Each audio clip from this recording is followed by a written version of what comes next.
Mr. Rudd talks about a new way. Well, if you want a new way, you've got to choose a new government. Mr. Abbott and the Deputy Leader, Julie Bishop, who's here this evening, and Mr. Hockey have said that the review of the goods and services tax is on the table. Well, let's clear this up once. Will it be increased? Will it be increased? And will it go to food? Will it be increased? No, it won't. The GST doesn't change under the coalition, and I think our country, I think the people at home who are watching this deserve better than a cheap scare campaign from the Prime Minister of this country. This idea that the coalition is ready with a great big scalpel to slash health, to slash education, to slash jobs is simply wrong. It's in fact Mr. Rudd's government which cut $1.5 billion out of hospital funding, including retrospective cuts in the last mid-year economic update. It's a little embarrassing to have the Prime Minister of this country, who had 3 years in power himself, who was a member of the government for the rest of the 3 years, who voted for everything, including the carbon tax, who was part of the promise to deliver the surplus that never turned up.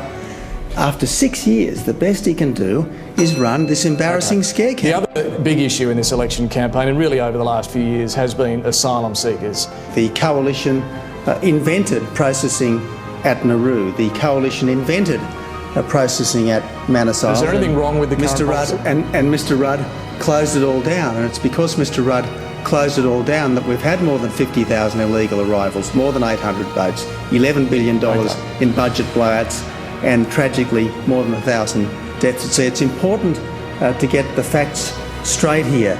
But the PNG solution is not what the Prime Minister says it is. He says no one who goes to PNG will ever come to Australia. That's not what the document says, and I understand that today we had 2 Somalis come across the Torres Strait. 70% of the people who went to Nauru ended up in Australia as permanent residents later. As your own former Minister, Senator Evans, made clear, 30% went home, 30% went to a country other than Australia, and yes, 40% did come to Australia, but the Prime Minister owes it to the Australian people to get his facts right, not to invent them, and the boats stopped. That's the key point. The interesting thing about Mr. Rudd's statement then is he said almost exactly the same thing 6 years ago. If any of you can remember the debate with Mr. Howard in 2007, he said exactly the same thing. And the trouble is we've just got the same waffle today that we had 6 years ago. I just need to add one point there. We do need to... There was a reference to what I said 6 years ago. What I said 6 years ago is this: we have to prepare for the day when the mining boom is coming to an end. It's actually absolutely right. And what I am saying, well, Mr. Abbott, you might laugh at that, but what you rendered was a little inaccurate.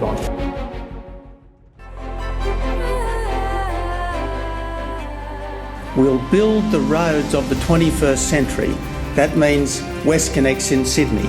It means the East-West Link in Melbourne. It means the Gateway upgrade in Brisbane. It means the North-South Road in Adelaide. It means Gateway in Perth. It means duplicating, finally, the Pacific Highway, upgrading the Bruce Highway and also the Midland Highway in Tasmania, reducing red tape, boosts productivity, restoring the workplace relations pendulum to the sensible centre. That increases productivity, re-establishing the Australian Building and Construction Commission. That increases productivity, and that will give our country the stronger economy that we need if we are to have well-funded education, well-funded health and well-funded disability systems in the years ahead. Our company tax cut, our carbon tax cuts are designed to increase jobs, to improve job security and to help people with their cost of living. Abolishing the carbon tax will mean a $550 a year saving for the average household. And on the national broadband network, it's way behind schedule, it's way over budget, and we are absolutely convinced, based on expert advice, that we can produce 5 times present average maximum download speeds for $60 billion less. We can get 25 megabits per second everywhere in Australia by 2016. Now, we also want to see a 5-pillar economy that is not so dependent on mining as we have been in the last few years. But a strong resources sector is very good for Australia, and you're much more likely to get that under the coalition. Now, I know it's hard to be optimistic about the current government, but we should never be pessimistic about our great country. I believe that our best years are ahead of us, but not if we have another 3 years like the last 6. A whopping 68% of them gave the debate to Tony Abbott. I think Tony Abbott won the debate tonight, Mel. No missteps. It was his to lose, and I think he won. I'm in the 72%. I think Tony Abbott will be the Prime Minister at the end of this campaign at the moment too, and so do all the polls.